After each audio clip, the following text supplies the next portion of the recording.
Bible time!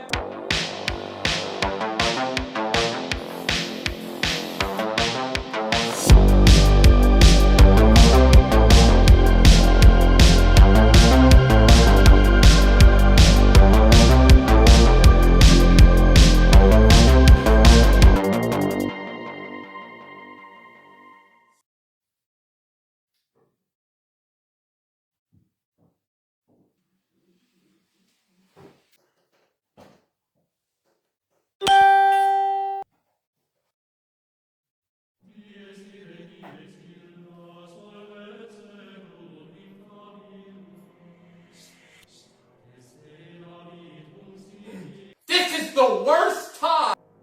Today we're going to start in John 15. The vine and the branches. I am the true vine, and my Father is the gardener. He cuts off every branch in me that bears no fruit, while every branch that does bear fruit he prunes, so that it will be even more fruitful. You are already clean because of the word I have spoken to you. Remain in me, as I remain in you. No branch can bear fruit by itself. It must remain in the vine. Neither can you bear fruit unless you remain in me. I am the vine. You are the branches. If you remain in me and I in you, you will bear much fruit. Apart from me, you can do nothing. If you do not remain in me, you are like a branch that is thrown away and withers. Such branches are picked up, thrown into the fire, and burned.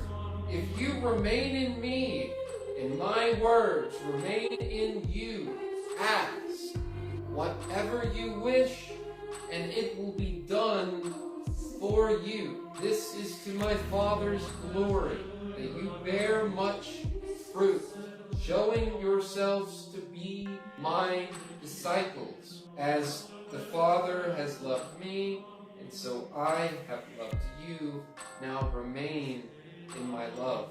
You keep my commands. Let's go over the 10 Commandments.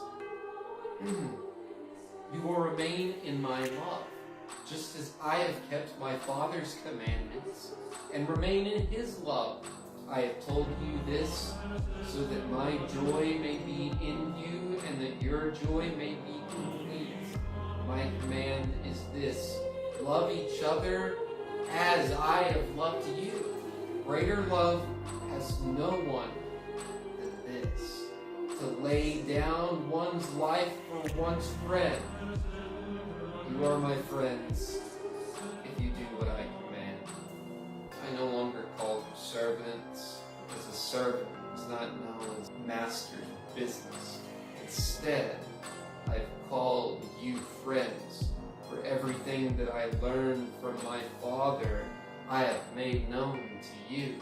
You did not choose me, but I chose you and appointed you so that you might go and bear fruit that will last. And so that whatever you ask in my name, and the Father will give you. This is my command.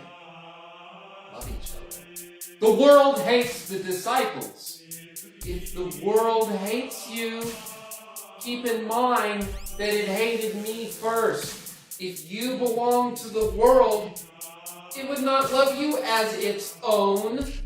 As it is, you do not belong to the world, but I have chosen you out of the world. That is why the world hates you. Remember what I told you? A servant is not greater than his master. If they persecuted me, they will persecute you also.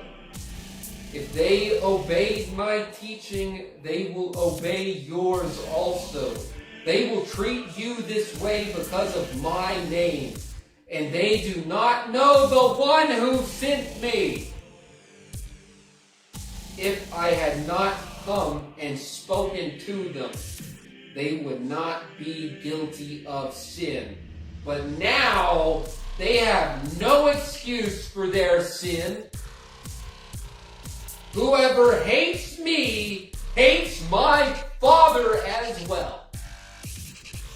If I had not done among them the works no one else did, they would not be guilty of sin. As it is, they have sinned, and yet they have hated both me and my Father. But this is to fulfill what is written in their law. They hated me without reason.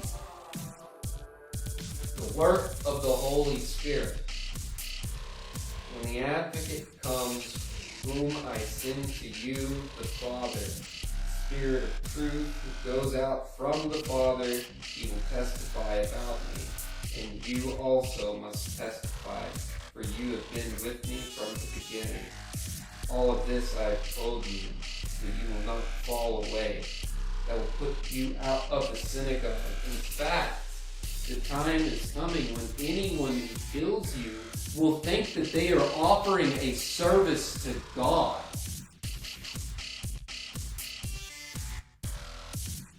They will do such things because they have not known the Father or me.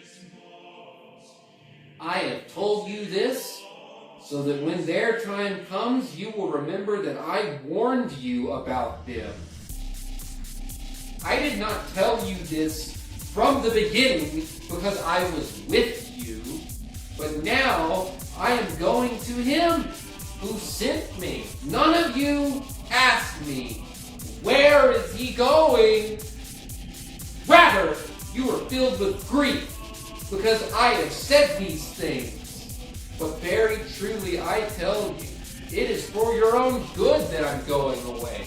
Unless I go away, the Advocate will not come to you. But if I go, I will send them to you. And when he comes, he will prove to the world to be in the wrong about sin and righteousness and judgment. About sin, because people do not believe in me. About righteousness, because I am going to the Father, where you can see me no longer. And about judgment, because the prince of the world now stands condemned. I have much more to say to you, much more than you can now bear. But when he, the Spirit of truth, comes, he will guide you into all truth. He will not speak on his own. He will speak only what he hears, and will tell you what yet is to come. He will glorify me, because it is from me that he will receive what he will make known to you. All that belongs to the Father is mine. That is why I said to the Spirit, I said the Spirit will receive from me what he will make known to you. The Spirit will receive from me what he will make known to you. The disciples' grief will turn to joy. Jesus went on to say, in a little while you will see me no more. And then, after a little while, you will see me. At this, some of his disciples said to one another, what does he mean by saying, in a little while you will see me no more, and then after a little while you will see me? And because I am going to the Father. All kept asking, what does he mean by, in a little while? We don't understand what he is saying. Jesus saw that they wanted to ask him about this, so he said to them, are you asking one another what I meant when I said, in a little while you will see me no more, and then after a little while you will see me? Very truly, I tell you, you will weep and mourn while the world rejoices. You will grieve, but your grief will turn to joy. A woman giving birth to a child has pain because her time has come. But when her baby is born, she forgets the anguish because of her joy that a child is born into the world. So with you, now is your time of grief, but I will see you again, and you will rejoice, and no one will take away your joy. And that day, you will no longer ask me anything. Very truly, I tell you, my Father will give you whatever you ask in my name. Until now, you have not asked for anything in my name. Ask and you will receive, and your joy will be complete. Though I have been speaking figuratively, a time is coming when I will no longer use this kind of language, but I will tell you plainly about my Father. In that day, you will ask in my name, and I am not saying that I will ask the Father on your behalf. No, the Father himself loves you because you have loved me and have believed that I have come from God. I came from the Father and entered the world. Now I'm leaving from the world and going back to the Father. Then Jesus' disciples said, "Now you are speaking clearly and without figures of speech. Now we can see that you know all things and that you do not even need to have anyone ask you questions. This makes us believe that you came from God." "Do you now believe?" Jesus replied, "A time is coming, and in fact has come, when you will be scattered, each to your own home, and you'll leave me all alone. Yet I am not alone, for my Father is with me. I have told you these things so that in me you may have peace. In this world you will have trouble, but take heart. I have overcome the world." Next time on Bible Time, we will be going over John 17. Jesus praised to be glorified.